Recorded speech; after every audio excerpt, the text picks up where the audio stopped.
harusnya Mbak aja ya. Baik. Betul. Ingat Mbak. Insya Allah ini ya Teh, semoga nanti Allah kasih kesempatan kita bertemu offline nih.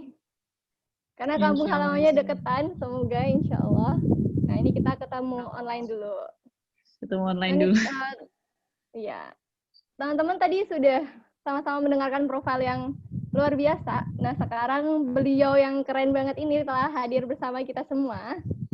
Nah tapi kalau misal biasanya Teh Lita, Teh lagi kan, Mbak Lita ini terkenalnya sebagai aktivis lingkungan nih, yang sudah seluruh dunia tahu. Kalau misal mendengar nama Ranitya Nurlita itu pasti auto aktivis lingkungan. Nah menariknya sesi ini kita akan dengarkan sama-sama nih Teh lagi aku ya saat. Kita akan dengarkan sama-sama nih cerita hijrah dari Mbak Lita. Udah siap belum nih Mbak? Insya Allah udah siap. Teman-teman sudah tidak sabar untuk mendengarkan ceritanya, dan Mbak Lita juga sudah tidak sabar untuk bercerita, jadi langsung aja nih. Silakan Mbak Lita. Terima kasih banyak, Iil ya. Aku biasanya ini agak ini karena bingung namanya kan nama belakang ya. Iya benar. Nah, terima kasih sebelumnya teman-teman ya yang udah mengundang, teman-teman panitia yang udah mengundang dari Ahlan Ramadan ya. Semoga hari ini bermanfaat ya. Mungkin nanti kalau mau tanya-tanya lingkungan boleh, tapi di sini aku nggak cerita lingkungan sama sekali ya teman-teman semuanya. Karena topiknya cukup menarik ya. Jadi tentang hijrah story ya. Jadi cerita ini berawal aku dari teman-teman ini, teman halal sebelumnya, sama Faisal dulu ketemu kan. Cerita-cerita, ya A sampai Z lah aku ceritain semuanya gitu. Malah diminta sharing sama Faisal kayak gitu. Nah, kemudian ini aku mau langsung ini aja ya, langsung sharing aja. Jadi aku lebih banyak akan cerita tentang hijrah story aku ya. Sebenarnya kalau ditanya hijrah itu aku juga masih belajar ya teman-teman semuanya, masih jauh dari sempurna, soalnya kesempurnaan kan hanya milik Allah gitu ya. Nah di sini aku nanti akan banyak cerita gitu kenapa kok turning point aku waktu hijrah itu kapan kayak gitu. Kalau umroh nih sebenarnya hanya sebatas ibadah gitu, tapi jauh sebelum umroh aku mengalami spiritual things yang really unpredictable sih kayak gitu. Nah, bismillahirrahmanirrahim, aku mulai aja ya. Nah, di sini aku akan sharing sedikit outline nanti yang aku bahas. Jadi aku nanti akan membahas tentang kenapa hijrah, terus hijrah itu apa gitu, terus Allah memanggilku, terus cerita umroh backpacker, terus kemudian financial management, dan juga how to istiqomah. Gitu. Nah ini insya Allah foto-fotonya juga aku ambil sendiri waktu ini waktu haji tahun 2013.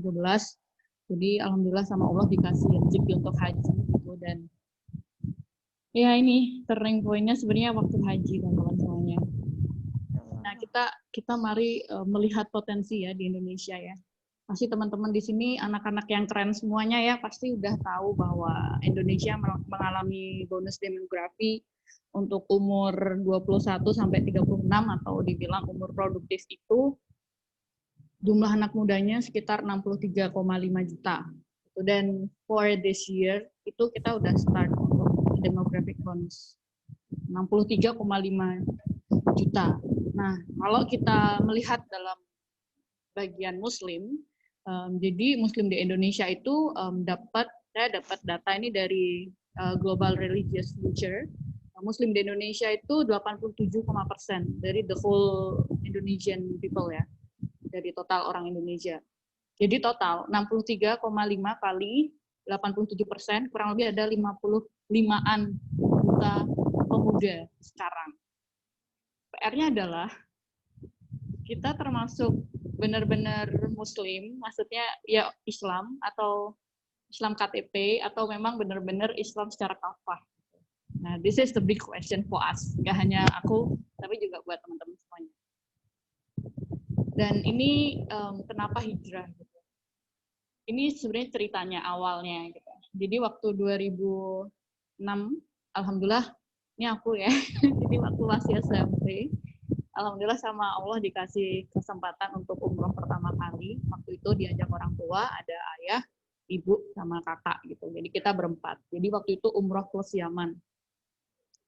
Kemudian, jadi sebenarnya kalau dibilang full family ya, bisa dibilang merupakan dari keluarga yang cukup. Terus habis itu tahun 2004 kalau nggak salah orang tua haji.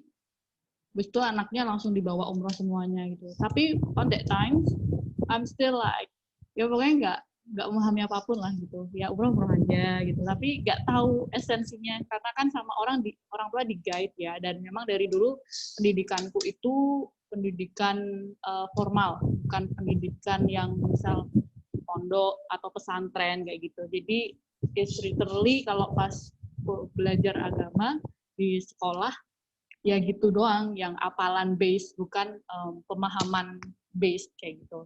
Terus dulu waktu berhijab pertama, jadi aku dulu tomboy banget ya teman-teman, sebenarnya sekarang juga masih tomboy sih. Jadi dulu termasuk orang yang tomboy banget. Setelah SD sama orang tua kelas 1 itu disuruh pakai hijab itu, tapi nggak tahu esensinya apa. Dan aku baru tahu esensi hijab yang sebenarnya itu setelah berarti aku SMP itu kalau nggak salah itu 2000 aduh lupa 2008 tuh 2004 kalau nggak salah 2004. Dan aku baru tahu esensi itu after more than 10 years, esensi kenapa harus pakai hijab kayak gitu. Nah terus alhamdulillahnya setelah umroh 2006 2017 dipanggil Allah lagi untuk bisa berhaji gitu. Dan itu juga very unpredictable sih.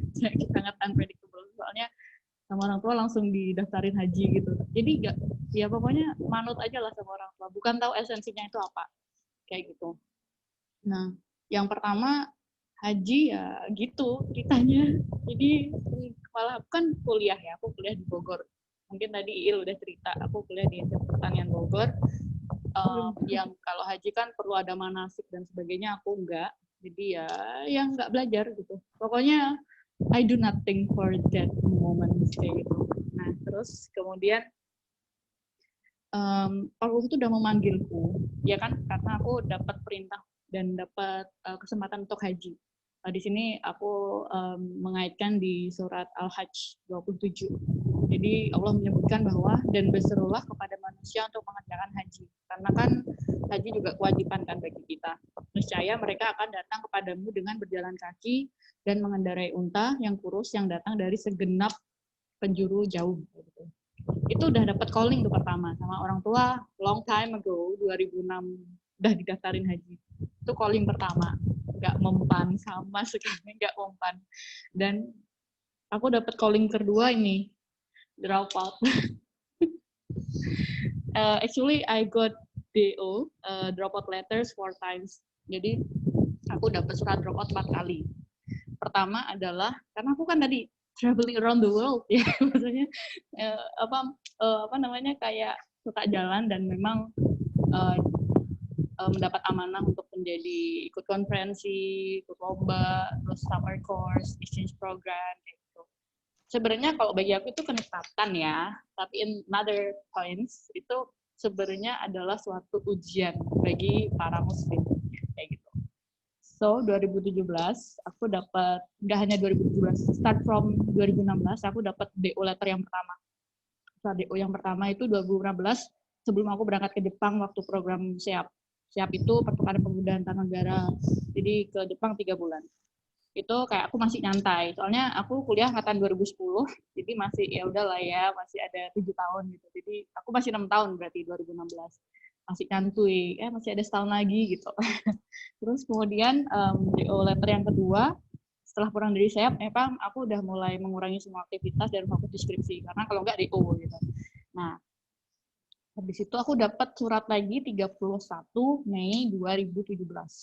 Itu yang menyebutkan bahwa I don't have time anymore. Jadi nggak ada waktu lagi. Tapi aku udah seminar hasil. Soalnya penelitianku udah beres semua, tinggal sidang hasil doang. Nah, aku memanfaatkan itu tadi prestasi aku yang sudah breng, langsung ada ke kampus. Jadi langsung ngadep kampus bahwa I have this, udah bawa nama kampus A sampai Z, masa nggak mau lulusin mahasiswanya sih gitu. Dan on that years, my heart also empty. Jadi ya hatinya kosong lah, walaupun kayak famous terus, apalagi ya banyak hal aku dapat kayak gitu. And on that years, I also should choose between dunia or akhirat. Jadi aku dihadapkan pada pilihan aku mau dunia atau mau akhirat. Kalau aku ambil dunia, berarti aku nggak ngelanjutin haji aku. Karena di 31 Juli aku harus berangkat haji 2017. Surat DO keluar Mei, Juni, Juli masih ada kurang lebih 30. Enggak. Surat DO ku keluar 31 Juli deh, pokoknya udah beres. Nah, akhirnya aku sharing sama dosenku, sama senior nyaranin kamu ini aja beresin dulu skripsimu. Tapi kayak ya Allah ini gimana nih, pusing banget itu sumpah, kayak aku nggak tahu harus gimana. Dan pada suatu malam aku sholat taubat. Kayak ya aku udah stuck banget, kayak my heart is empty, kayak aku nggak tahu harus ngapain gitu. Jadi aku sholat taubat, aku mohon maaf apapun sama Allah. Jadi dulu aku juga nanti aja ceritanya, jadi pokoknya ya inilah intinya aku termasuk menjadi muslim yang level pertama. Nanti aku ceritain di slide berikutnya. Nah, kemudian akhirnya aku bismillah, aku tetap melanjutin haji. Jadi 2 surat BO itu aku sebelum berhaji, aku tinggalin tadi yang berhalaman-halaman tentang CV aku. Terus kemudian aku pokoknya udah ngurusin semua perlengkapan, bilang ke kampus bahwa nih orang harus dipertahanin gitu. Gaya banget. Terus habis itu udah aku ikhlasin. Akhirnya aku berangkat haji sama ibu aku sama kakak aku. Adik aku berangkat tahun depan 2019. Kemudian di waktu itu 22 Agustus itu belum haji ya, maksudnya belum wukuf. Jadi kan haji itu sebenarnya wukuf ya, wukuf di Arafah. Itu belum haji, masih ibadah gitu di masjid. Surat DO ketiga keluar, gitu. Surat DO ketiga keluar bahwa aku 31 Agustus mereka kayak udah nggak ngasih ini lagi, no exception lah, nggak ada ini lagi, nggak ada ini lagi lah, kompensasi lagi buat aku. Terus habis itu ya panik lah orang tua aku gitu. Jadi akhirnya nyari transfer kampus di Sriwijaya, di Undip, terus pokoknya ada kampus yang perikanan. Jadi aku perikanan IPB, perikanan dan kelautan IPB. Pokoknya yang ada jurusan perikanan semuanya kita kontak. Kayak aku sebenarnya kayak udah bodo amat lah. Aku juga bilang bapakku calm down gitu. Emang dari dulu kan aku gitu ya. Jadi bodo amat kayak gitu. Terus abis itu kayak dia aku tinggal berdoa, udahlah Pak, di sini tuh doanya manjur, aku doain deh gitu. Bapakku masih panik tuh. Sampai bapakku dari Bojonegoro tuh ke Bogor naik bis ngadep dosen aku, ya Allah. Merasa bersalah. Nah, terus 22 Agustus, terakhir 31 Agustus suratnya itu keluar. Habis itu aku doa terus dan alhamdulillah pulang haji tanggal 11 September aku langsung ke Bogor waktu itu. Tanggal 12 pagi nyampe. Jadi nyampe Bojonegoro malam, kurang lebih jam 11 malam. Besoknya jam 1 siang tuh udah berangkat ke Bogor untuk ngadep dosenku. Dan alhamdulillah surat DO keempat itu aku dikasih waktu sampai 11 Oktober. Nah, dikasih waktu sampai 11 Oktober, kan aku tadi nyampe 12 September ya. Jadi dikasih waktu sebulan untuk sidang. Nah, aku baru lulus tuh surat DO ku tuh 12 Oktober. Jadi aku baru lulus 11 Oktober. Alhamdulillah 1 bulan cuma 1 hari sebelum DO. Gitu. Jadi sebenarnya ini udah calling paling parah sih. Maksudnya Allah udah ngingetin aku, cuma aku bandel banget orangnya. Emang dari dulu aku orangnya bandel ya. Kayak gitu. Jadi memang di tahun 2017 tuh kayak roller coaster banget, kayak ya Allah, kayak aku salah apa sih gitu. Dan that condition also aku harus pindah kosan dan teman-temanku udah pada lulus, pokoknya aku the only one yang tinggal aku doang yang belum lulus gitu. Terus tadi aku pengen tahu nih, teman-teman bisa chat aja, di situ kan ada chat, aku pengen tahu menurut teman-teman tuh hijrah itu apa sih? Bisa di chat aja langsung, tulis aja. Hijrah adalah gitu. Silahkan nulis aja. aku penasaran sih kayak hijrah di perception teman-teman itu kayak gimana gitu. Jadi silahkan ditulis aja. Menurut teman-teman itu hijrah Pak. Nah ini Masya Allah. Tuh ada yang hijrah itu perpindahan. Apalagi nih, hari ini lebih baik dari kemarin. Perubahan, perjalanan dari satu titik ke titik lain menjadi lebih baik. Oke. Hijrah adalah perpindahan dari satu tempat ke tempat yang lain menjadi lebih baik. Ya, jadi kalau memang di hadis hijrah itu berpindah ya. Itu salah satunya dengan dari yang sebelumnya seperti ini menuju seperti itu. Gitu. Nah di sini aku mau lebih cerita ke hijrah kayak the whole. Gitu. Nah di sini yang tadi aku bilang, jadi setelah panggilan haji dan aku udah OTW haji 31 Juli itu aku masih ini, jadi masih setengah-setengah aku masih pacaran gitu. Terus habis itu masih berangkat haji diantar sama pacar aku kayak gitulah ya, namanya pacaran. Nah terus kemudian pas ibadah selama di tanah haram dan orang di Mekah dan Madinah, aku belum merasakan esensi yang this my point for hijrah itu belum, tapi udah tobat. Jadi gimana ya, udah tobat tapi masih belum menemukan titiknya tuh apa gitu loh. Nah, suatu hari 9 Dzulhijjah, jadi 9 Dzulhijjah tuh hari di mana Arafah itu ada. Ini aku juga aku kaitin sama Al-Baqarah 198. Allah menyebutkan bahwa tidaklah menjadi salah kamu mencari limpah kurnia dari Tuhanmu dengan meneruskan perniagaan ketika mengerjakan haji. Kemudian apabila kamu bertorak turun dari padang Arafah menuju Musdalifah, maka sebutlah nama Allah dengan talbiyah yang labaik Allahumma labaik, labaik la syarika lak labaik, innal hamda wal ni'mata laka la syarika lak, gitu. Di tempat Masyar al-Haram atau di Musdalifah. Dan ingatlah kepada Allah dengan menyebutnya sebagaimana ia telah memberikan petunjuk hidayah kepadamu. Dan sesungguhnya kamu sebelum itu adalah dari golongan orang-orang yang salah jalan ibadahnya. Nah ini aku garis bawahi ya, salah jalan ibadahnya. Sebentar ada tamu. Ya.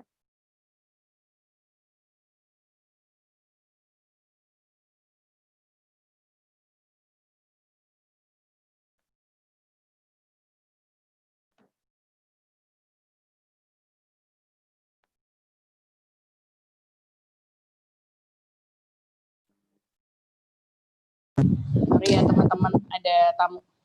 Nah, kemudian jadi poin itu tuh dari golongan orang-orang yang salah ibadahnya. Jadi sebenarnya ya aku termasuk mungkin orang yang salah ya, soalnya aku nggak tahu. Nah, dilanjutkan di Al-Baqarah 199. Selain dari itu, hendaklah kamu bertolak turun dari Arafah, tempat bertolaknya orang ramai, dan beristighfarah kamu kepada Allah. Sesungguhnya Allah Maha Pengampun lagi Maha Mengasihani. Gitu. Jadi sebenarnya Allah tuh ngasih kesempatan aku buat tobat di hari Arafah itu, dan aku merasakan kayak gak bisa diceritain gitu loh. Jadi gimana rasanya gitu ketika teman-teman itu nanti bertemu Allah di padang mahsyar saat hari perhitungan gitu. Rasanya tuh kayak gitu teman-teman. Nah ini jadi waktu itu 9 Dzulhijjah langit Arafah saat itu ya, teman-teman bisa baca nih. Jadi pada tanggal 9 Dzulhijjah 1438 kami bersiap untuk menghadap Allah secara dekat, yaitu wukuf. Nah itu ini pengalamanku. Wukuf adalah rukun haji. Rukun haji yang ditunggu-tunggu jutaan umat muslim di seluruh dunia setiap tahunnya. Bisa zikir, ngaji, dan sebagainya. Nah, rasanya tuh kayak, ya kamu kayak ngadep Allah tuh gimana gitu. Selemes itu, sampai sholat duhur sama asar tuh dijamak qosor. Udah dijamak qosor lagi, yang dua-dua ini. Gitu. Padahal kan sebenarnya dijamak juga bisa kayak 4-4. Ini dua-dua, berarti seistimewanya di hari Arafah itu saat para jamaah haji itu bertemu dengan Allah. Dan sampai aku gemeter, sampai mau pas sholat, pas takbir pertama tuh kayak lemes banget, kayak gimana ya kalau misal teman-teman bertemu orang penting nih, presiden, masih gemeter ya, nervous banget. Nah ini kita bertemu Allah loh, ya Allah Gusti gitu. Nah dari situ sih sebenarnya turning point aku, karena literally aku merasakan kehadiran Allah di situ. Di saat Allah mendengarkan semua doa-doaku, di saat Allah menerima semua kesalahan aku, di saat Allah semua menerima tobat-tobat aku kayak gitu. Dan Allah itu bersaksi di depan para malaikat. Soalnya ada suatu hadis yang menyebutkan bahwa, "Hei para malaikat dan para makhluk aku," gitu. "Lihatlah manusia-manusia yang sedang berdoa kepadaku memohon ampunan di hari Arafah." Ya gitu rasanya. Aduh, aku merinding lah sumpah. Rasanya tuh kayak ya gitu tadi, merinding banget, kayak nggak kuat. Ya rasanya nanti di hari perhitungan tuh kayak gitu. Makanya dari satu Bismillah selesai. Dan waktu itu cepet banget, kayak dulu aku mikir, ngapain sih kayak wukuf dari siang sampai maghrib, ngapain ya, pusing ya Allah ngapain ya. Dan di hari itu kayak waktu begitu cepet, kayak aku tuh belum selesai nangis, kayak belum selesai meratapi semua dosa aku kayak gitu. Dan ternyata so fast gitu, dan nggak bisa terulang. Soalnya haji kan cuma sekali dalam seumur hidup ya, walaupun misal kita dapat rezeki haji lagi, tapi itu kan udah nggak termasuk kewajiban lagi sebenarnya kayak gitu. Nah, jadi kalau bagi aku, jadi hijrah itu adalah, teman-teman bisa baca nih. Jadi ini ceritaku di Instagram, teman-teman bisa cek aja gambarnya kayak gitu. Jadi ini bagiku hijrah adalah tadi setelah liputan Kompas TV, keliling sana sini, akhirnya saya memilih untuk turun gunung sesegera mungkin. Karena bagi aku tuh kenikmatan yang aku rasain waktu itu tidak seimbang dengan pencapaian akhirat aku gitu. Dan ini adalah ujian. Jadi kenikmatan yang aku rasakan itu sebenarnya ujian kayak gitu. Nah, kemudian yang ujian, yang kenikmatan yang aku lakukan akhirnya aku lalai dari berpakaian, kemudian lalai dari menuntut ilmu, lalai dalam beribadah, lalai dari terbesar misal kewajiban menghadap Allah secara utuh gitu. Karena ya cuma ya udah gugurin kewajiban doang gitu. Kalau istilah Jawanya, kalau teman-teman Jawa ya di sini setan karo dunyo ije awe-awe gitu. Nah, terus kemudian di sini aku juga kutip surat Az-Zumar 53 sampai 54. Hai hamba-hambaku yang melampaui batas. Yang jelas ya, melampaui batas. Termasuk aku sangat melampaui batas. Janganlah kamu berputus asa dari rahmat Allah. Sesungguhnya Allah mengampuni dosa-dosa semuanya. Sesungguhnya dialah yang maha pengampun lagi maha penyayang. Dan kembalilah kamu kepada Tuhanmu dan berserah dirilah kepadanya sebelum datang azab kepadamu, kemudian kamu tidak dapat ditolong lagi. So for that time, habis buku tuh kayak ya udah wes, kayak aku doa yang paling aneh itu adalah aku minta direset semua masa lalu aku, dan sama Allah direset dong, aku banyak lupa tentang masa lalu gitu, alhamdulillah. Jadi kalau temanku, kita pernah ketemu di sini deh, ntar di mana ya gitu, jadi kayak ingat-ingatnya tuh kayak harus ini diobrak-abrik dulu nih otak gitu. Habis itu ini kenapa aku umroh backpacker tuh, jadi sebenarnya karena kangen sih. Jadi alhamdulillah kemarin dapat kesempatan umroh backpacker gitu. Jadi aku emang dari dulu suka traveling ya. Tadi juga Iil udah dijelasin gitu. Aku suka traveling, aku suka nyusun itin aku sendiri, dan aku nggak suka ikut travel. I mean yang udah ada agendanya. Aku lebih suka random, terus tiba-tiba ada ini ada itu, yang hal-hal yang unpredictable, kayak I love it gitu. Nah, yang kemarin aku lakuin, aku ikut umroh backpacker, aku sengaja karena ya kangen di sana, kangen Baitullah tuh kayak gimana gitu. Jadi setelah 2 tahun, jadi dulu pengennya 2018 pengen umroh gitu, tapi ternyata aku nggak rajin nabung gitu. Nah, terus kemudian alhamdulillah tahun lalu 2009 dapat rezeki untuk umroh backpacker kayak gitu. Nah, di situ kenapa sih umroh kayak gitu? Jadi di sini juga ada hadis dari Bukhari Muslim menyebutkan bahwa dari Abu Hurairah radhiyallahu anhu, Rasulullah Shallallahu alaihi wasallam bersabda, ibadah umrah ke ibadah umrah lainnya adalah penggugur dosa di antara keduanya. Dan balasannya adalah haji yang mabrur kayak gitu. Kecuali haji yang mabrur yaitu surga. Kan kita hidup cuma sementara ya di dunia ya. Dan dulu tuh aku sampai nangis domba itu karena dulu aku juga jarang baca Quran sih teman-teman. Literally no. Kayak misal ditanya, kamu kapan terakhir baca Quran tuh sebelum haji? Sebelum tobat. Ya nggak tahu Pak gitu. Nah pas di sana kan aku nggak tahu harus ngapa-ngapain ya. pas haji ya akhirnya ya aku khatamin Quran gitu. Dan pas baca kan aku nggak hanya baca tapi aku baca artinya juga. Masya Allah, nangis bombay. Kayak karena di situ tuh banyak banget dijelasin bahwa dunia sementara kayak gitu. Bagiku tuh semua ayat ada gitunya gitu. Masya Allah, kayak ya Allah, hidupku ngapain aja nih selama ini 26 tahun waktu itu kayak gitu. Jadi kayak Masya Allah, kayak aduh, nangis bombay lah gitu. Makanya salah satunya ya ibadah umroh sebagai penggugur dosa dan hadiahnya surga gitu. Siapa sih yang nggak mau surga gitu kan?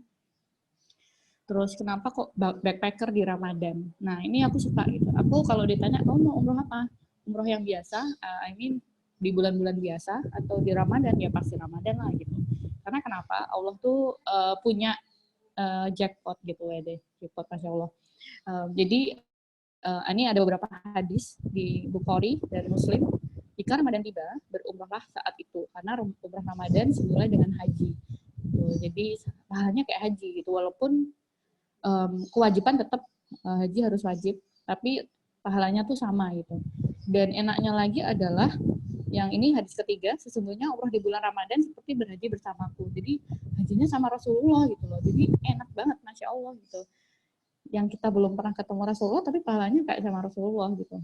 Dan umrah pada bulan Ramadan nilai dengan haji gitu. Jadi memang banyak banget hadis yang menyebutkan bahwa umrah Ramadan kayak haji dan bersama Rasulullah gitu. Makanya aku milih yang Ramadan. Nah, terus kenapa kok aku ngambilnya lebih spesifik lagi? Setelah Ramadan aku ambil yang itikaf, aku nggak ambil yang hari awal-awal kayak misal 15 hari awal. Aku ambil itikaf, soalnya itikaf itu kan 10 hari terakhir. Jadi aku pengen rasain gimana sih Lailatul Qadar di sana kayak gitu. Nah, karena kenapa? Di bulan Ramadan kan bulan penuh keberkahan ya, terus bulan penuh ampunan, pahalanya berlipat ganda, turunnya Al-Quran juga, dan setiap Ramadan tuh insya Allah doanya mustajab kayak gitu. Nah, jadi ini juga aku mau cerita. Jadi kan alhamdulillah sama Allah udah direzeki ngerasain dua-duanya nih gitu. Ternyata ada ininya, ada hal-hal unik di dua-dua itu. Kalau haji kan memang ibadah wajib ya bagi kita semuanya. Dan haji ya wukuf doang sebenarnya. Kalau banyak yang orang bilang haji sampai 40 hari itu. Jadi sebenarnya 39 hari yang lainnya tuh cuma ibadah aja untuk mempersiapkan wukuf itu kayak gitu. Ada juga misal haji plus yang bisa sampai cuma sebulan maksimal, biasanya 2 mingguan kayak gitu. Atau haji yang lainnya kayak gitu. Jadi sebenarnya haji itu hanya wukuf gitu. Nah, kalau umroh Ramadan tuh tadi aku juga ceritain bahwa pahalanya seperti haji dan ramainya melebihi haji. Aku shock berat soalnya waktu haji yang umroh Ramadan tahun lalu. Shock soalnya orangnya lebih banyak daripada haji gitu.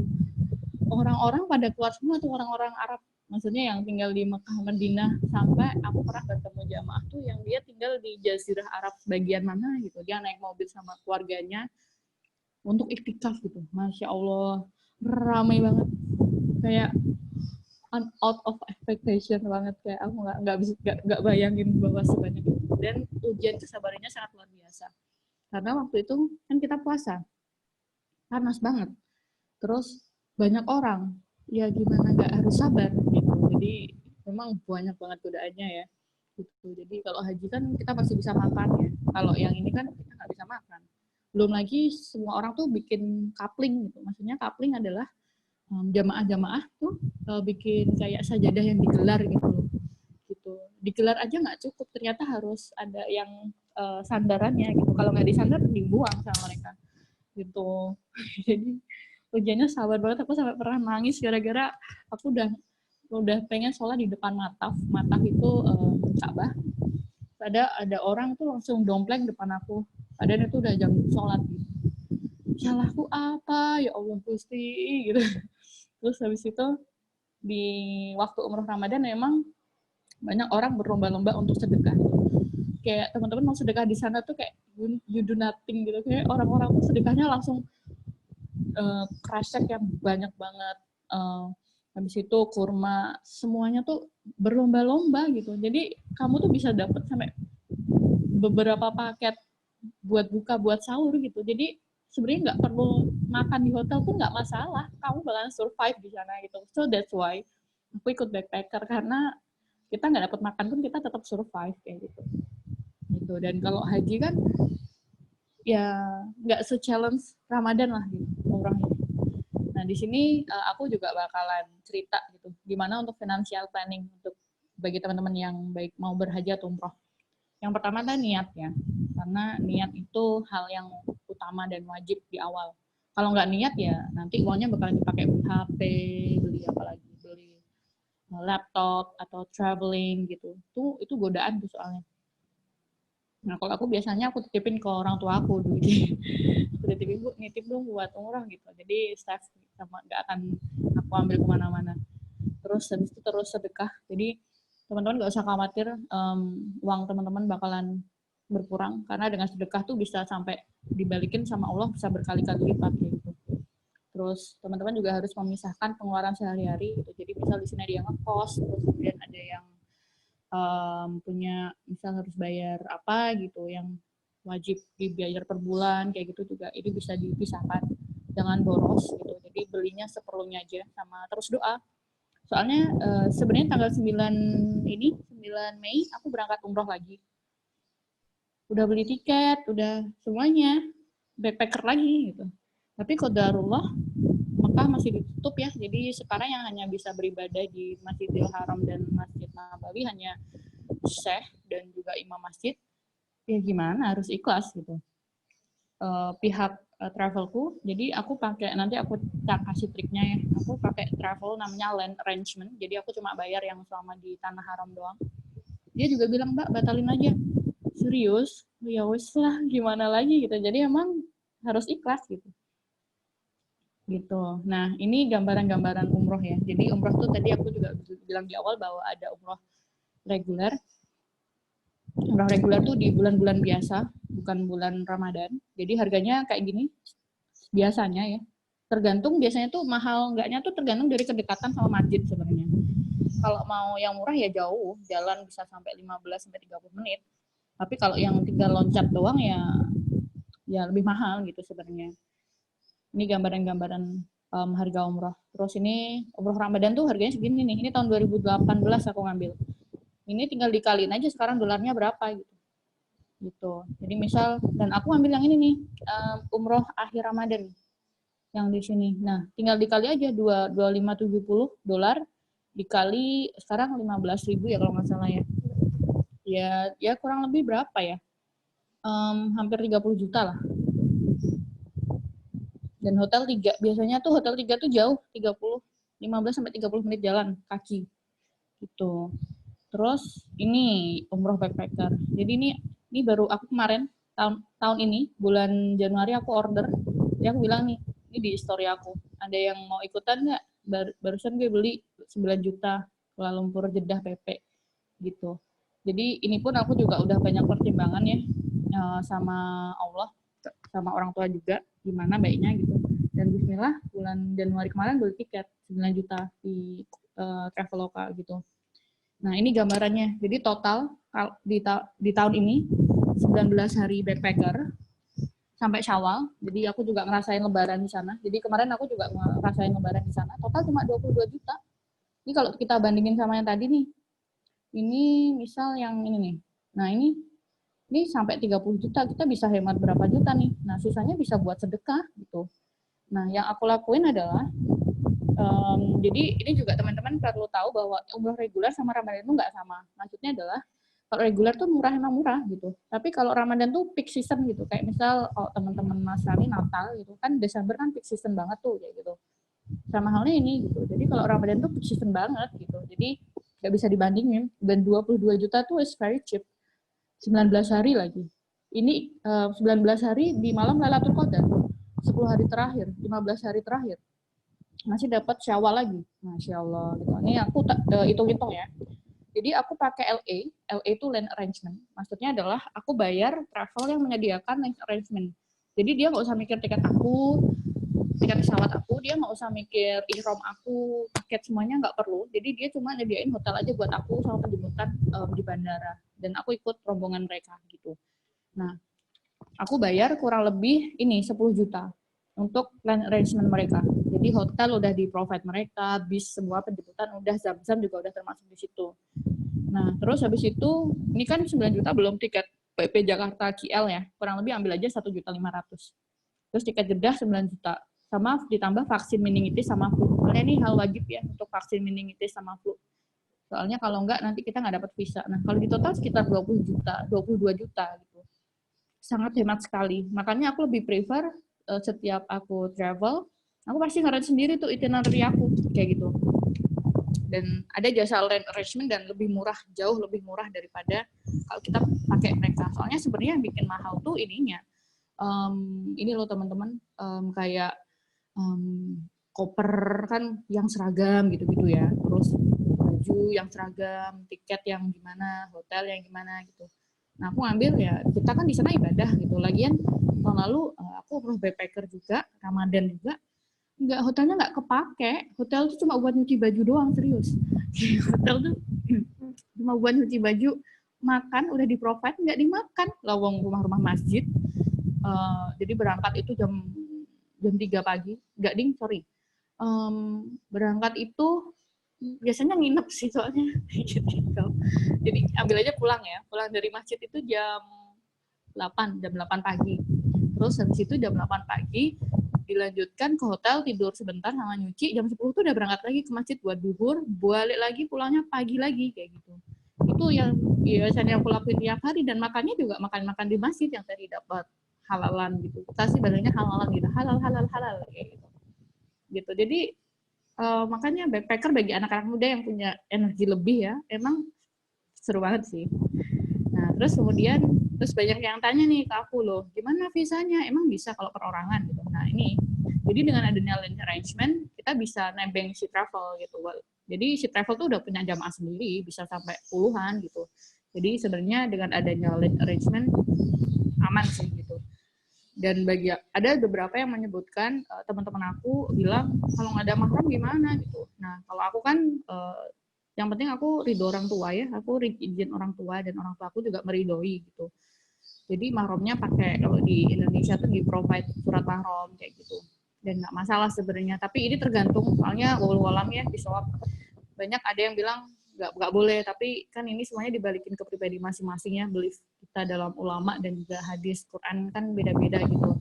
Walaupun kita sama-sama Islam, tapi ininya kan beda-beda. Kalau di lingkunganku dan aku sendiri selama ini ridho Allah, maksudnya ridho orang tua, ridho Allah, ya bismillah kayak gitu.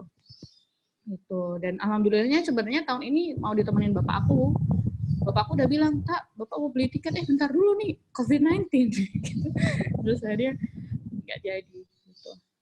Terus habis itu ini. Nah, ini aku tadi coba cerita how to istiqomah ya. Jadi turning point aku. Tadi sebenarnya aku tadi udah cerita turning point aku tuh waktu wukuf di Arafah ya, teman-teman. Nah, di sini aku balikin lagi ke kita as a manusia atau khalifah gitu. Nah, jelas di Al-Baqarah ayat 30, ingatlah ketika Tuhanmu berfirman kepada para malaikat gitu. Sesungguhnya aku hendak menjadikan seorang khalifah di muka bumi ini. Kemudian para malaikat berkata, mengapa engkau hendak menjadikan khalifah di bumi itu orang yang membuat kerusakan padanya dan menumpahkan darah, padahal kami senantiasa bertasbih dengan memuji engkau dan mensucikan engkau. Kemudian Allah berfirman, sesungguhnya aku mengetahui apa yang tidak kamu ketahui kayak gitu. Jadi jelas banget bahwa kita kembali lagi ke kodrat kita sebagai khalifah di bumi. Jadi memang pemimpin di bumi ini kayak gitu. Baik pemimpin di pribadi masing-masing ataupun pemimpin yang teman-teman mendapat amanah kayak gitu. Nah, di sini aku highlight, ini tulisan aku, first step yang perlu kita lakukan ya. Jadi teman-teman bisa lihat gambar ini, nanti cek aja di Instagram aku. Aku cerita tentang masa muda. Ini ada part 1 sampai 3. Nah, di sini tuh aku cerita, sebenarnya tadi yang hampir udah aku ceritain ya, yang 11 September itu aku udah nyampe dan sebagainya. Tapi aku ambil yang hadis At-Tirmizi ini. Yang tidak akan bergeser kaki manusia di hari kiamat dari sisi rohnya, sehingga ditanya tentang 5 hal. Yang pertama adalah tentang umurnya, digunakan untuk apa, tentang masa mudanya, dalam apa ia habiskan, tentang hartanya, dari mana ia peroleh dan dalam apa ia belanjakan, dan tentang apa yang ia amalkan dari ia yang ketahui gitu.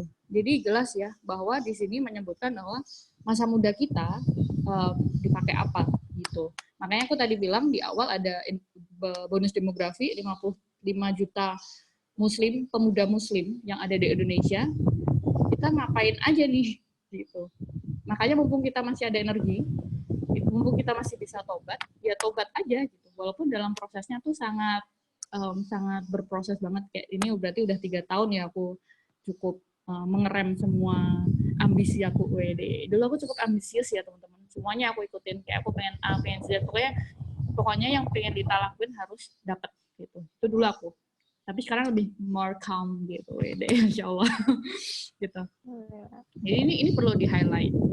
Masa muda kita buat apa sih gitu. Dan kita nggak tahu kita akan mati kapan gitu. Dan ini juga happen to my best friend. Jadi dia termasuk anak yang sangat luar biasa ya. Namanya Ricky, almarhum Ricky. Dia kayak aku, ambisius, dia prestatif gitu. Tapi di umur muda dia udah dipanggil Allah gitu teman-teman. Jadi kita sebenarnya nggak tahu kita bisa dipanggil kapan. Waalaikumsalam warahmatullahi wabarakatuh. Biasanya sore-sore ada tamu, ntar ya teman-teman. Siap-siap, Pak. Nah, tadi ya teman-teman, Masya Allah sekali kisahnya. Ya, belum selesai sambil nunggu nih Mbak Dita kembali lagi ke forum. Semoga ini kita doa sama-sama, semoga Allah sempatkan kita untuk experience hal yang sama nih. Bisa kayak Mbak Dita. Mbak Dita udah kembali? Oke, I'm back. Nah gitu, jadi ya kita nggak tahu gitu umur kita itu kapan. Nah, first step yang perlu kita lakukan adalah tadi setelah niat untuk berubah, udah tobat aja nggak cukup, tapi niat yang benar-benar tuh juga harus jelas gitu. Doa, dan kemudian doa minta terus dikasih hidayah lah gitu karena doa nggak hanya sehari 2 hari gitu, tapi emang harus setiap ada waktu doa aja terus minta dikasih hidayah ya gitu. Nggak misal aku udah tobat ye gitu, enggak gitu. Kayak kita tuh namanya manusia tuh pasti mudah banget untuk futur ya, imannya naik turun gitu. Makanya pentingnya untuk doa setiap hari itu sangat penting. Dan juga yang aku lakukan first step adalah qalbu gitu. Nah, ini sore-sore banyak tamu. Ini suaraku jelas nggak teman-teman? Apa aku pindah dulu kali ya? Bentar, aku pindah sebentar. Boleh, Mbak. Oh, udah. Oke. Bentar ya.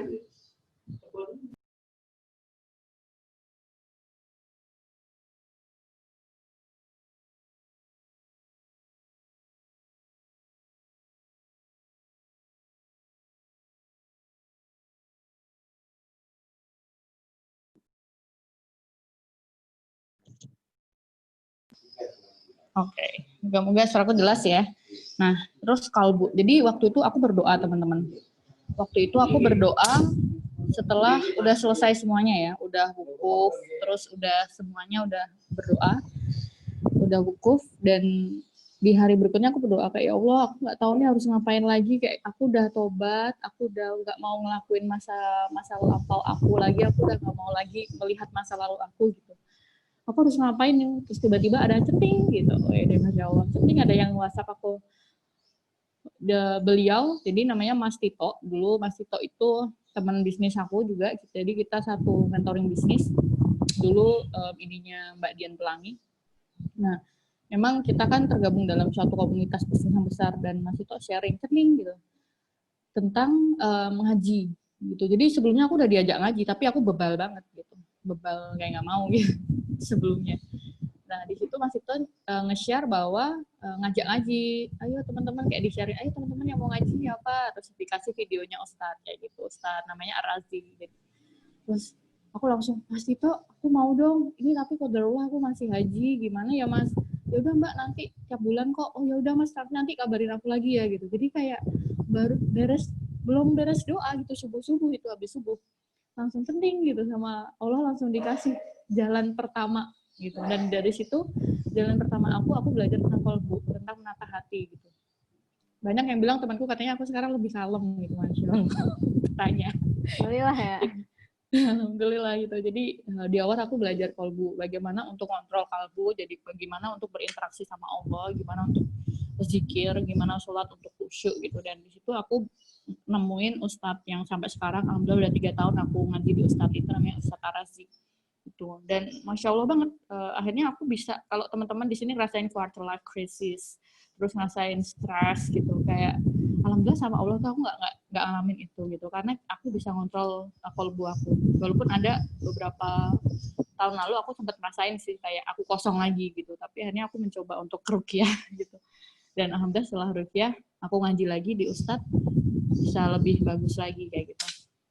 Nah, setelah niat doa dan pertama yang aku lakuin dengan belajar kolbu, nah di sini aku mau jump in ke tingkatan manusia nih sebenarnya. Kita termasuk tingkatan yang mana nih? Ini teman-teman jawab dalam diri teman sendiri aja ya, nggak usah dijawab di chat ya. Jadi di sini sebentar nih ya.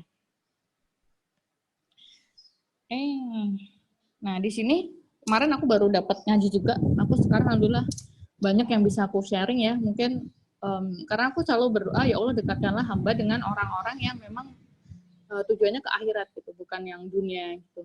Dan alhamdulillah semakin kesini itu didekatkan sama orang-orang yang prestatif, yang orang-orang keren, tapi tujuannya akhirat gitu. Nah, kemarin aku ngaji sama Ustadz, ini namanya Ustadz Taufik.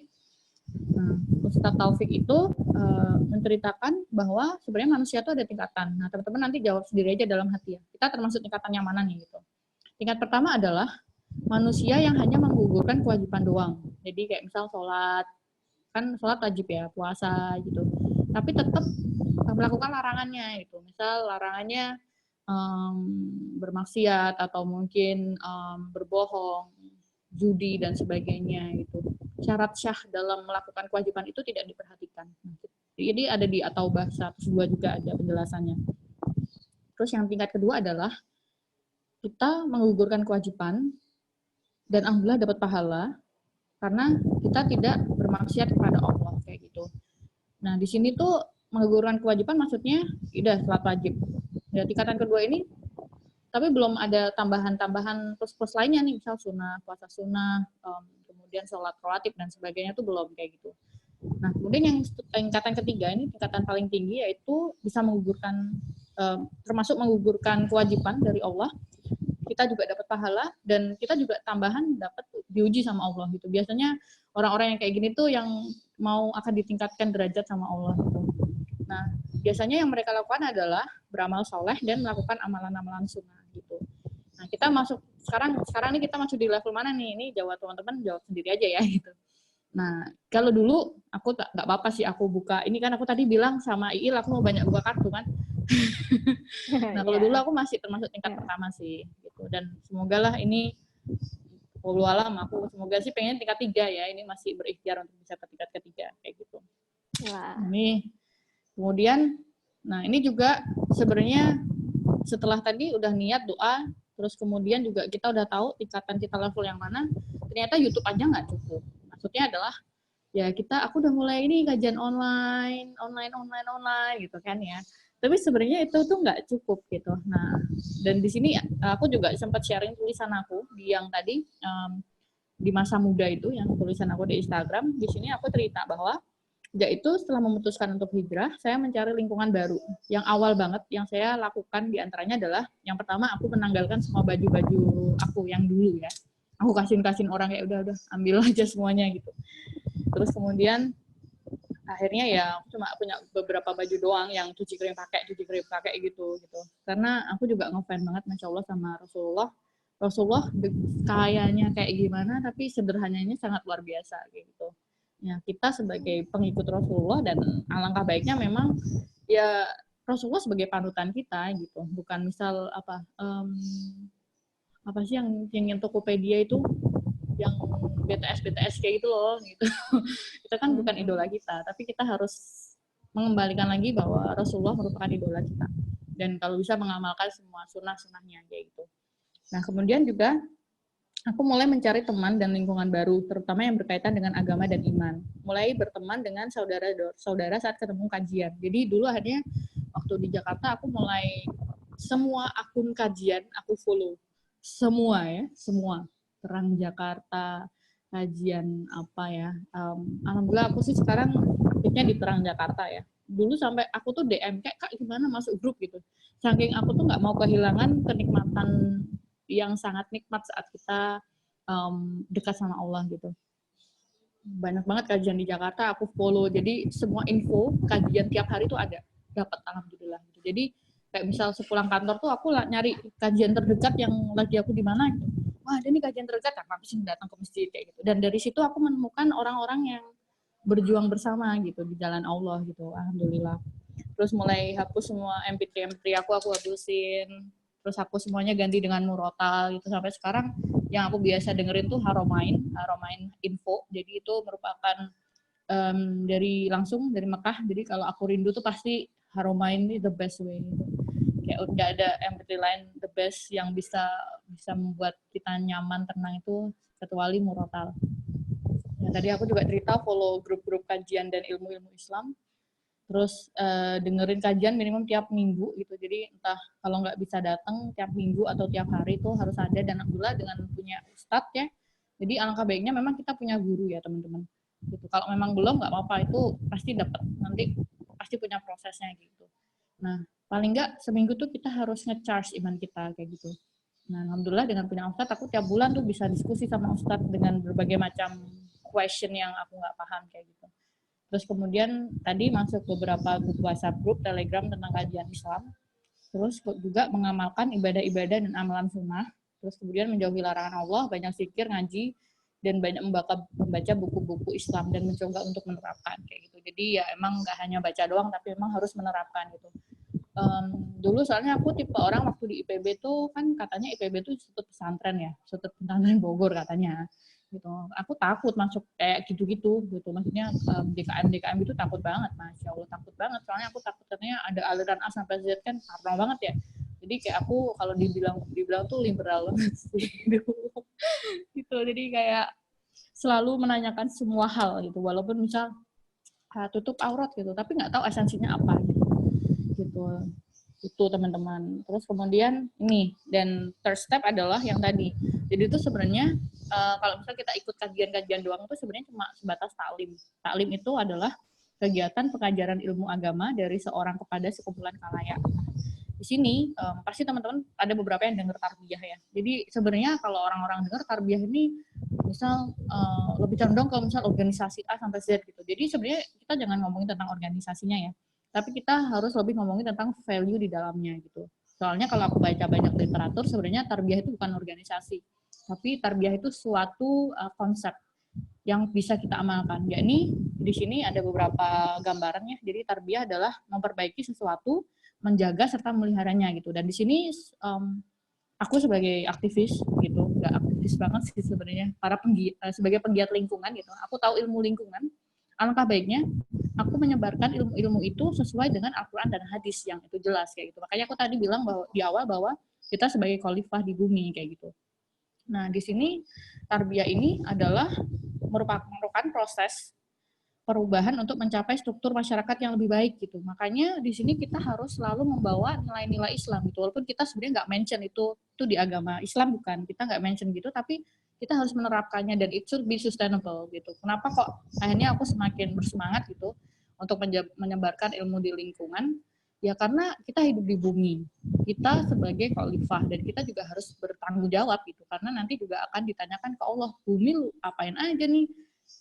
Lu buang sampah sembarangan kayak gitu-gitu kan. Terus kemudian yang step adalah kita juga harus banyak untuk berintrospeksi ya di diri kita ya. Terutama untuk semuanya sekarang akhirnya kalau dulu aku dunia oriented, Masya Allah, dunia oriented. Nah sekarang aku switch ya, switch jadi akhirat oriented kayak gitu.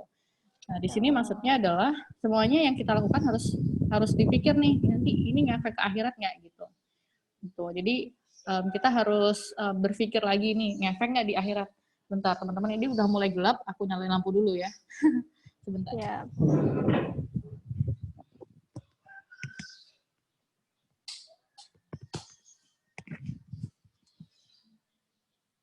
Oke, kembali lagi. Nah, jadi memang yang perlu kita lakukan, kita harus terus nih akhirat oriented. Kita harus selalu berpikir, nanti bisa ngefek nggak yang aku lakukan buat pahala gitu. At least kita dapat poin dari Allah gitu. Dan selain dapat poin dari Allah, bisa nggak jadi amal jariah ke kita kayak gitu. Nah, baru beberapa day ago aku nulis bahwa kita harus introspeksi diri nih. Kayak misal aku traveling around the world kayak more than 20 countries gitu dengan gratis gitu, enak kan gitu kan. Nah, aku juga harus reflection. Aku sudah sejauh mana nih mengamalkan misal Al-Quran dan hadis, sudah sejauh mana menghafalkannya, sudah sejauh mana mengamalkannya, sudah sebanyak apa kita memahami rukun Islam dan rukun iman kayak gitu. Nah, ini nih perlu kita introspeksi diri nih gitu. Bukan hanya kita castisus tadi aku ngomong bahasa Inggris ke sini ke situ gitu ya, bukan ngomong castisus saja, tapi kita juga harus tahu gitu bahwa semuanya itu sebenarnya dibalikin lagi ke agama kita gitu. Makanya kita when we do something, kita harus aku garis bawahi banget di akhirat oriented, apalagi dengan kita yang memang muslim dan kita mengetahui itu ajaran-ajaran Allah kayak gitu. Dan bagiku Al-Quran dan hadis tuh udah versi lengkap lah gitu. Kamu mau apa aja semuanya ada di Al-Quran dan hadis. Kamu mau bingung apa aja semuanya ada di Al-Quran dan hadis gitu. Dan alhamdulillah sama Allah dikasih hidayah nih. Aku disuruh akhirnya sekarang kalau ngaji aku baca artinya biar aku paham, biasanya sampai nangis kan. Ya Allah segininya bodohnya gue dulu gitu. Gitu. Tapi ya udahlah dulu gitu. Nah, sama emang tiap harinya kita harus terus minta hidayah sama Allah. Nah, di sini aku ada beberapa hal yang mungkin kita bisa lakukan ya selama Ramadan ini ya. Mungkin ada beberapa pembicara sebelumnya juga menceritakan pastinya ya. Kalau ini aku mungkin mau sharing yang aku dapat tadi pagi. Semalam deh kayaknya. Iya, semalam dari Ustadz Taufik juga. Jadi memang Ustadz Taufik semalam tuh menceritakan bahwa ini tingkatan manusia tuh kita masuk level apa yang tadi 1 sampai 3 sama gimana agar kita bisa meningkatkan Ramadan itu gitu. Jadi memang Ramadan kan bulan yang sangat spesial ya. Al-Quran turun, terus kemudian para sahabat-sahabat waktu berperang itu menang di bulan Ramadan. Jadi sebenarnya Ramadan itu bulan yang berlomba-lomba banget untuk kebaikan gitu. Makanya Ustadz sih menyarankan, ya ini bukan aku ya, ini catatan Ustadz, sebenarnya aku cuma sharing catatan Ustadz doang. Jadi Ustadz Taufik menceritakan bahwa yang bisa lakukan dengan perbanyak qiyamul lail gitu. Qiyamul lail itu menghidupkan malam, mau ngaji, mau sholat silahkan gitu. Kalau bisa teman-teman misal habis terawih langsung tidur, nanti jam 12 atau jam 1 bisa bangun gitu. Tapi di sini aku masih ini sih kendala di sini, soalnya kalau culture di Jawa Timur kan nggak gitu ya. Gitu. Jadi ya ini aku masih struggling sih di Qiyamul Lail ini. Terus kemudian menghindari hal-hal yang sia-sia nih, misal apa gosip atau mungkin nonton film Korea yang lagi happening itu yang pelakor ya kan itu katanya aku sih nggak suka film Korea. Terus kemudian teman-teman bisa perbanyak tadabbur Quran, bermesraan dengan Al-Quran gitu, dan waktu yang baik diutamakan membaca Quran itu di malam-malam hari kayak gitu, karena di setiap satu huruf yang kita baca itu 10 kebaikan. Jadi itu semuanya di bulan Ramadan itu dilipat gandakan gitu loh saya teman-teman. Jadi kayak sayang banget kalau we do nothing gitu, kayak dunia aja yang dikejar. Kayak kenapa kayak aku kemarin main umroh tuh di tiap tahun, karena tuh aku udah capek sama dunia sebenarnya, kayak aku pengen kabur gitu, kayak aku nggak mau diganggu tentang Ramadanku gitu. Tapi sometimes aku juga egois sih gitu. Makanya alhamdulillah sama Allah reflection, dikasih rezeki nggak jadi umroh, mungkin aku harus reflection lagi bahwa sebenarnya kita tidak hanya hablum minallah tapi juga hablum minanas kayak gitu. Nah, di bulan Ramadan juga kita bisa banyakin sodakoh nih. Tadi juga aku cerita waktu Ramadan kayak halal kayak semua toko dikasih ke kita gitu. Terus kemudian juga berbanyak doa. Doa-doa ini biasanya yang doa-doa mustajab di waktu buka dan sahur. Terus kemudian juga berbanyak ibadah Lailatul Qadar di malam-malam Lailatul Qadar. Terus kemudian juga perbanyak istighfar di waktu-waktu sahur dan waktu-waktu berbuka.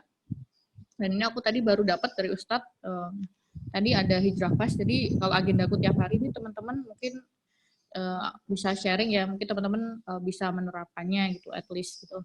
Biasanya kalau jam 5 habis subuh tuh, jam 5 sampai jam 6 itu aku ngaji sama teman. Jadi memang ini namanya, judulnya grupnya tuh Pejuang Cintanya Allah. Masya Allah. Kita cuma berempat, kita ketemu waktu umroh tahun lalu gitu, dan jadi alhamdulillah jadi saudara sampai sekarang. Dan kita memang agenda tiap pagi ngaji Al-Quran sama ngaji hal-hal yang kita dapat setiap harinya gitu. Misalnya habis ngaji ke Ustadz, kita ceritain kemarin aku dapat ilmu gitu. Jadi memang kita lebih banyak sharing gitu.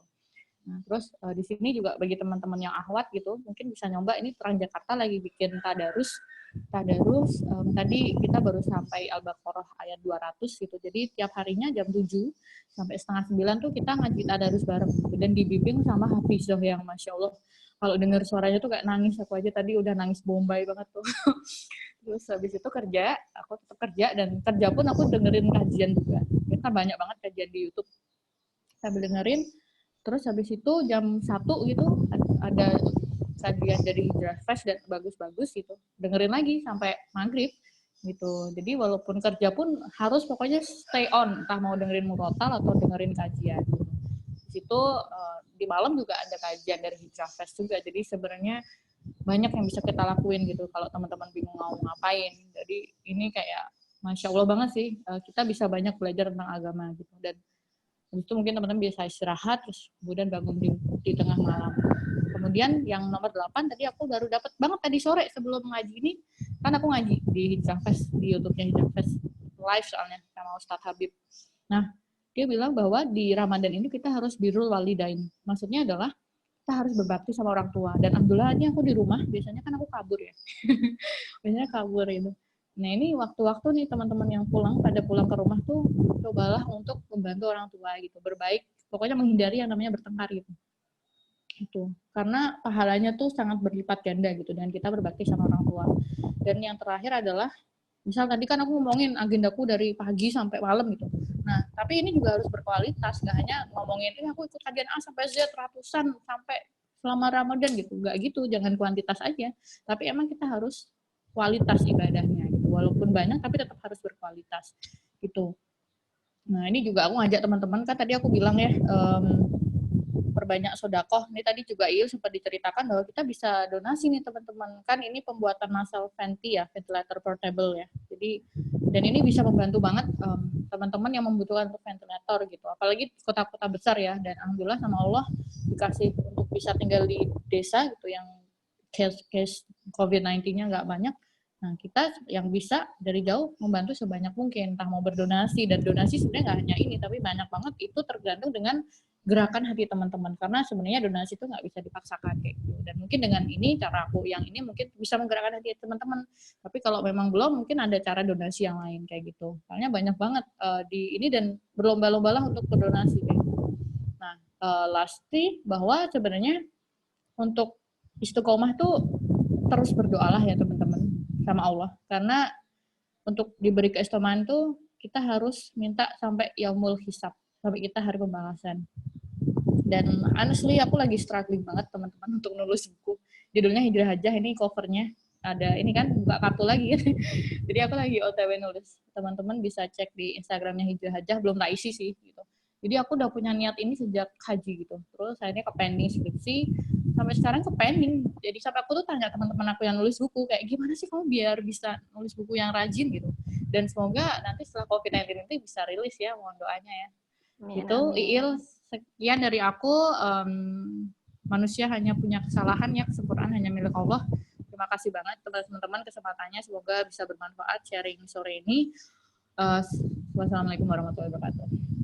Waalaikumsalam warahmatullahi wabarakatuh. Masya Allah sekali Mbak Lita. Jadi apa ya, kita harus selalu berdoa ya Mbak, karena kita nggak tahu kapan Allah akan kasih hidayah, dan nggak tahu juga kapan itu dicabut. Jadi kayak harus minta terus gitu ya Mbak. Biar biasa dikasih. Nah Mbak, ini kita selanjutnya ada sesi tanya jawab. Jadi ini sudah ada beberapa teman-teman yang menanyakan, kebanyakan tentang ini nih, umrah backpacker. Ya semoga ini Allah izinkan kita bersama-sama nanti teman-teman. Amin ya Allah. Dapat kesempatan. Ini haji ada dulu Bu, tapi Bu. Haji dulu. Iya benar. Isi lah makanya kita. Yang wajibnya dilesain dulu baru yang sunnah. Nah ini mumpung lagi sebentar lagi buka juga nih di Semarang nih. Oh oke, siap. Coba ini lagi bisa doa. Nah Mbak, ada pertanyaan nih dari Teh Dinar Khairunisa. Nah, kalau untuk umroh backpacker yang selama ini pernah Mbak rasakan, itu kira-kira keamanannya untuk akhwat gimana Mbak? Oke, jazakallah khair ya Dinar ya. Jadi kalau kenyamanan untuk umroh backpacker, aku tetap kalau land arrangement itu kita pakai ini, pakai travel, tetap aku pakai travel, cuma aku nggak ikut yang paket-paket yang dia berikan, yang tadi aku bilang. ada paket baju ihram, terus koper itu nggak pakai. Jadi memang aku cuma bayar buat visa doang, visa sama yang surat mahram. Jadi insya Allah aman banget karena kita tetap ikut travel, cuma nggak ikut paket-paket plus-plusnya mereka. Soalnya sebenarnya yang bikin mahal kan kayak koper dari mereka yang ada tulisannya tour bla bla bla gitu. Terus ini yang ada tulisannya misal jamaah ini gitu. Nah kalau dengan kita backpacker kan kita yang arrange sendiri, dan kalau aku sih tetap aku pakai ini ya, aku pakai itin mereka. Jadi aku tanya mereka berangkat kapan, pulang kapan. Jadi waktu kita tuh sama, waktu nyampe. Jadi kita kan ketemunya nanti di Jeddah ya. Waktu mereka nyampe Jeddah tuh sama kayak aku. Jadi aku samakan jadwalnya. Cuma aku nggak ikut itin mereka kayak gitu. Dan aku sih cara langkah baiknya ya, memang ikut yang kalau mau pertama, baiknya emang ikut umroh travel dulu ya. Jadi jangan yang nekat banget backpacker gitu. Kecuali kamu mau bersusah-susah gitu. Aku kemarin bukan bawa ya bahasanya, kayak temanku mau ikut aku kayak gitu. Tapi aku bilang dari dia state dari awal bahwa ini kalau ada apa-apa kamu jangan ngeluh ya. Ini versi aku soalnya gitu. Dan ya intinya kita sama-sama susah gitu. Kita bukan yang 5-star hotel kayak gitu. Dan kamu bisa yakinin orang tua dengan aman banget kok kalau umroh backpacker, karena kayak kemarin tuh sebenarnya jamaah dari yang aku ikut travelnya tuh kurang lebih less than 100 jamaah sebenarnya, di bawah 100 jamaah gitu, dan aman insya Allah gitu. Kamu bisa lihatnya biasanya by rekomendasi sih dari orang kayak gitu. Dan aku juga kemarin tuh kayak selektif banget nyari travel yang lens arrangement-nya bagus dan harganya oke kayak gitu. Semoga bisa menjawab ya Dinar ya. Insya Allah. Terus ada nih selanjutnya Teh dari Kang Faiz Gifari. Recommended nggak nih Teh kalau misal haji atau umroh nih bawa anak kecil atau orang tua gitu? Kalau memang rezekinya, oh ya, kalau memang rezekinya sama Allah dikasih bawa anak kecil dan orang tua, memang ya mau gimana lagi ya gitu. Dan alhamdulillah aku masih single ya, jadi kayak aku bisa explore banget gitu. Tapi kan semuanya kan memang semuanya titipan dari Allah ya. Jadi kalau memang haji sih memang sarannya sendiri ya, soalnya kan kalau bawa orang. Jadi aku kemarin ngalamin tuh sangat struggling. Aku haji reguler ya, jadi Mas Faiz ya.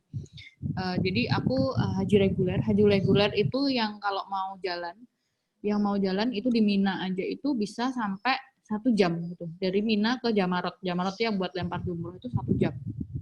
Jalan kaki itu Masya Allah gitu. Terus aku ngambilnya yang tawaf ifadah.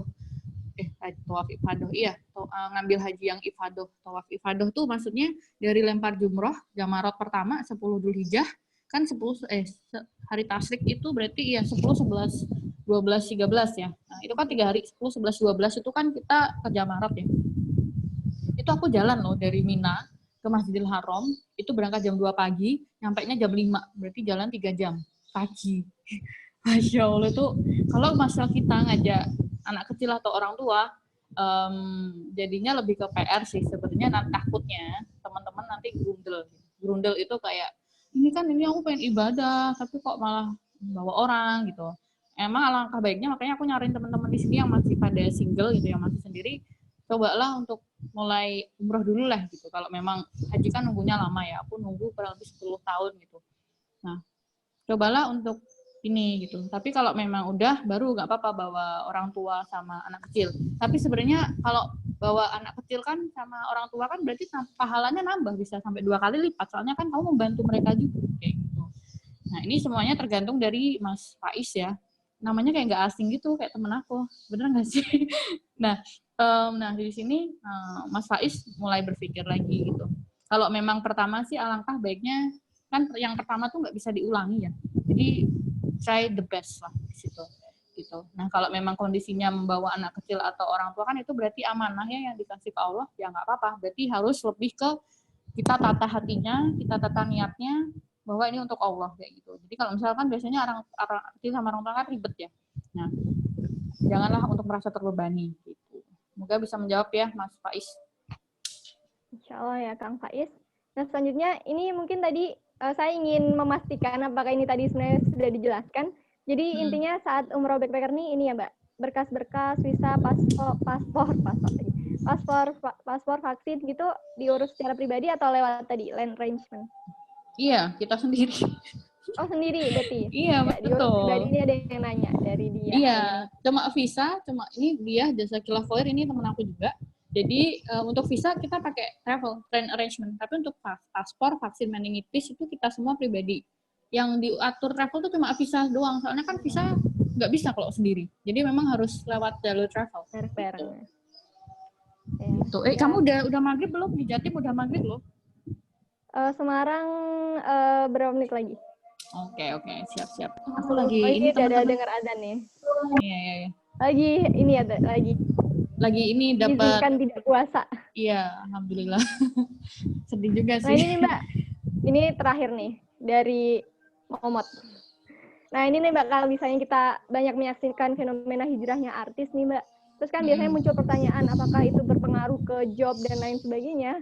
Nah, karena yang di depan kita semua ini aktivis nih, jadi kita lagi nggak nanya artis, tapi kayak hijrah itu seberpengaruh apa sih Mbak terhadap aktivisme seorang Raditya Nurlita gitu? Kalau ditanya seberpengaruh apa, pasti sangat berpengaruh ya. Teman-teman aku kan yang tadi, ya kebanyakan yang gitulah ya, yang aku walau-alam ya, ini juga hanya Allah yang tahu ya. Ya dulu aku bilang aku cukup liberal gitu orangnya. Nah, pasti sangat berpengaruh sih. Dan kebanyakan lingkungan aku bukan yang support system untuk menuju ke akhirat gitu. Jadi memang dunia oriented. Yang mereka butuhkan hanya prestatif, famous, rich, kayak gitu. Rich and famous and achievement many things gitu. Nah, bisa dibilang kayak aku mulai menghindar sih gitu. Tapi ada beberapa saran dari teman bahwa saat kamu keluar berarti kamu give up gitu. Nah, jadilah kamu sebagai pewarna di dalam organisasi itu ya deh, Masya Allah. Tapi adalah kamu juga harus kuat nih imannya, ntar ke bawah lagi gitu.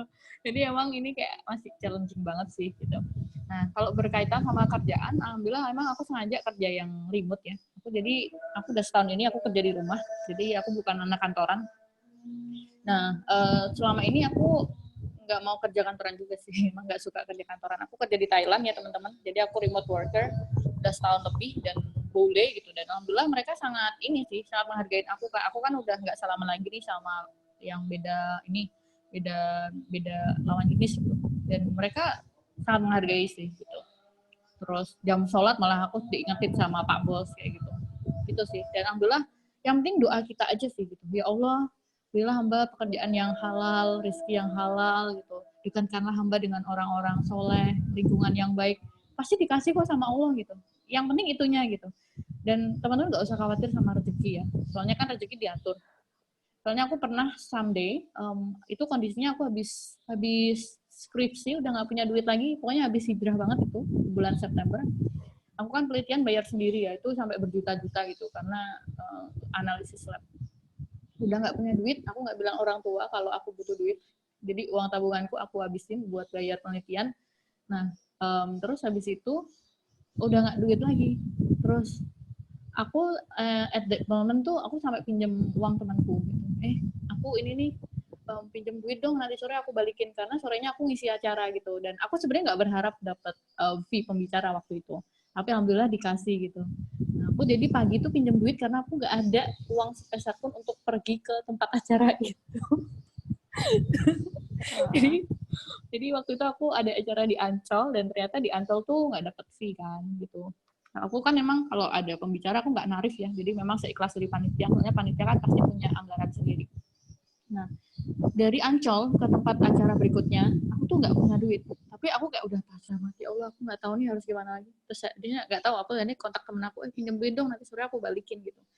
Dan emang rezeki itu udah diatur. Gitu. Jadi teman-teman tuh nggak usah khawatir sama rezeki. Saat kita ada di kandungan ibu ya, 40 hari nggak sih? 40 hari apa 4 bulan ya? 40 hari ya? Nah, kan udah ditiupkan tuh kita nanti hidupnya gimana, mau matinya siapa, mau jodohnya siapa, mau rezekinya kayak gimana gitu. Jadi sebenarnya nggak usah khawatir, tinggal bagaimana saat kita sudah ditakdirkan seperti ini, kita berbaik sebaik mungkin, berbuat baik, tidak hanya buat Allah tapi juga buat manusia. Hablum minallah dan juga hablum minanas kayak gitu. Jadi sebenarnya udah jelas. Nah, kita mau endingnya kayak gimana nih? Kita mau endingnya yang futur atau mungkin bermaksiat kepada Allah, atau kita mau endingnya yang happy ending kayak gitu, yang meninggalnya tersenyum, terus yang kemudian nggak merasakan sakitnya sakaratul maut. Nah, kita mau meninggalnya kayak gimana nih gitu. Jadi sebenarnya teman-teman nggak usah khawatir sih sebenarnya sama rezeki. Kita harus berpikir nanti kita mau endingnya mau seperti apa. Gitu. Salah satu pendukungnya adalah kita terus beramal soleh. Ya, Masya Allah sekali. Itu sudah bisa, ini Mbak ada closing statement lain? Atau tadi sudah diwakilkan? Ini aku tuh tadi videoku tuh kayak putus-putus itu loh. Sekarang udah nggak ya?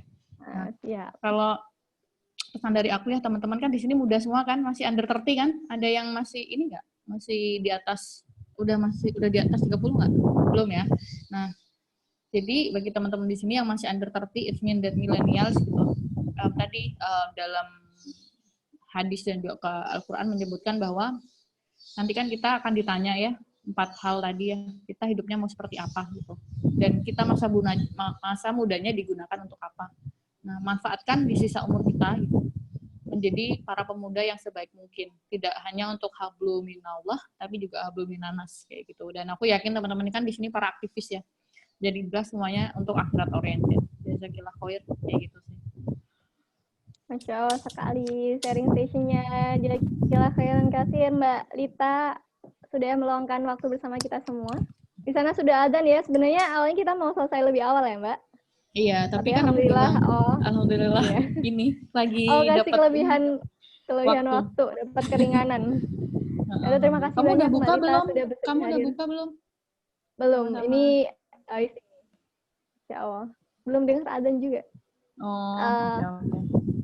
Nah, itu terima kasih Mbak. Ini anti mainstream lagi ya Mbak. Biasanya Mbak kan berbicara di forum-forum tentang lingkungan. Ini nih keluar dari kebiasaan dan sudah bersedia sharing tentang pengalaman hijrahnya. Masya Allah. Semoga Allah tetap izinkan kita istiqomah dan selalu diberikan hidayah gitu ya Mbak. Untuk kita dan teman-teman semua juga. Jadi tadi pesannya, jangan lupa niat kalau mau hijrah. Lalu doa senantiasa diberikan hidayah. Lalu banyak menerapkan apa ilmu yang sudah kita dapatkan juga ya Mbak. Dan selalu berorientasi ini akhirat. Jadi apa-apa akhirat gitu insya Allah. Itu tadi ya pesan dari Mbak Lita. Nah itu tadi terima kasih Mbak Lita telah hadir bersama kami. Selanjutnya ini nih kita mau ingatkan kembali. Nah nanti akan ada sesi polling foto bersama. Baru kita tutup gitu. Jadi ini izin ini isi polling untuk teman-teman. Cepat banget. Hanya satu pertanyaan aja. Sebentar.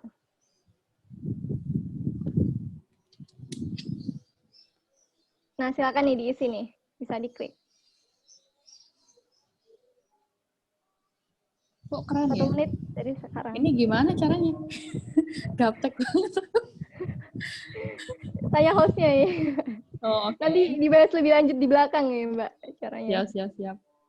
Canggih ya anak muda sekarang, Masya Allah. Ini kebetulan yang ini nih, hostnya inisiator Ahlan juga ini sangat ahli peraplikasian nih Mbak. Masya Allah. Mas Faiz ini toh? Atau Mas mana nih? Oh, ya makanya kan telepon namanya nggak asing ya. Jazakallah khair ya Mas, waktu sharingnya. Mas apa Kang? Mas ya aslinya ya.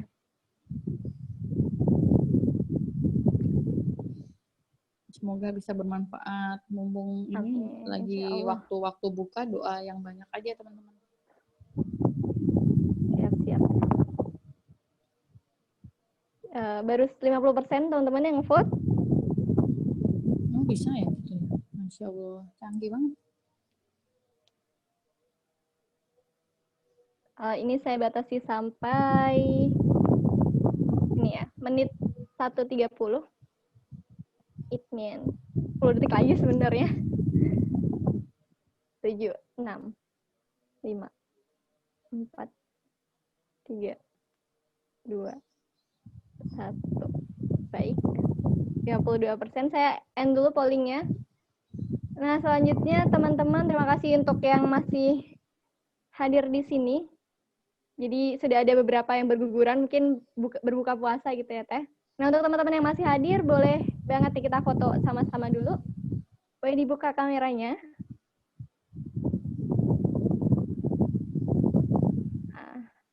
Satu, Ini aku minta lihat itu. kamera nih. Oke. Iya, boleh. 1, 2, 3. Bentar. Ada sesi lain lagi. 1,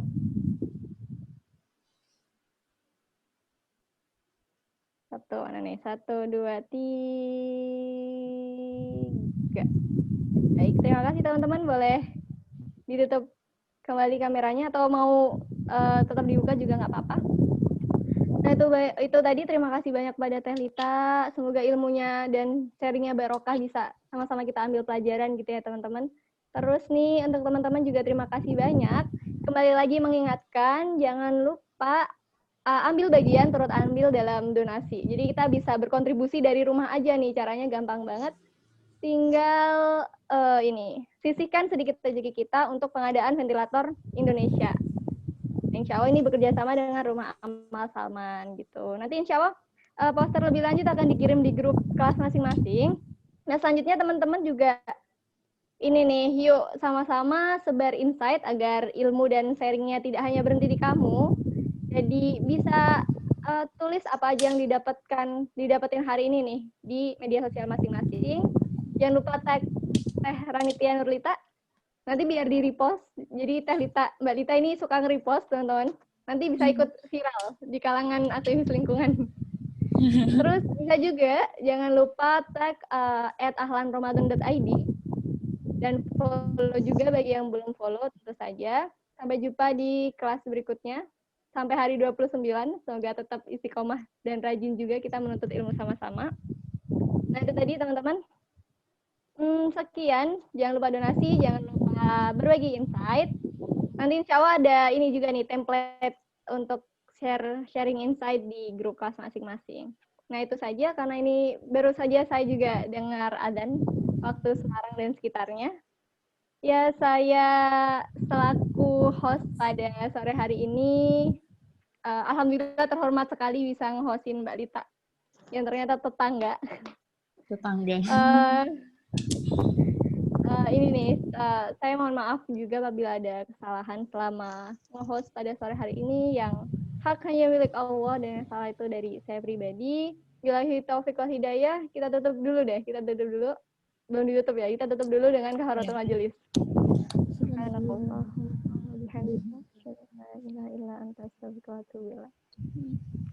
Alhamdulillah, ini saya beneran pamit undur diri. Setelah ini, assalamualaikum warahmatullahi wabarakatuh. Waalaikumsalam. Bisa di kelas besok. Jazakallah Teh Lita. Iya, Ini ada Kak jazakallah Islam. Faisal. Ditunggu kolaborasi selanjutnya. Siap. Mantap.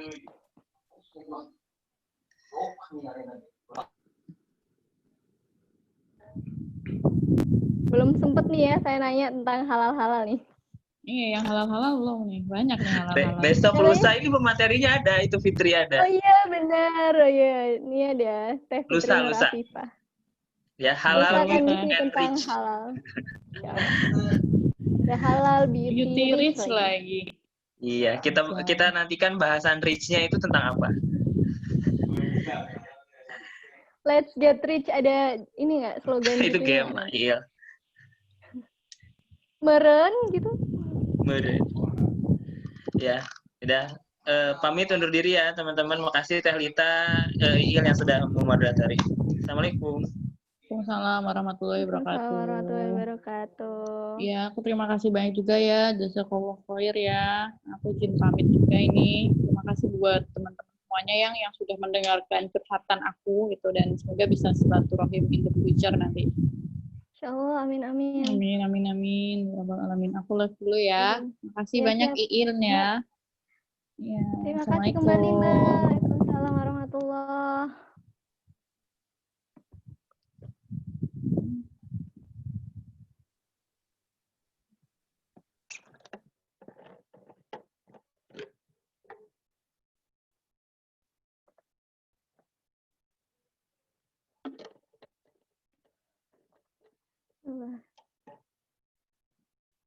Kedengaran ya?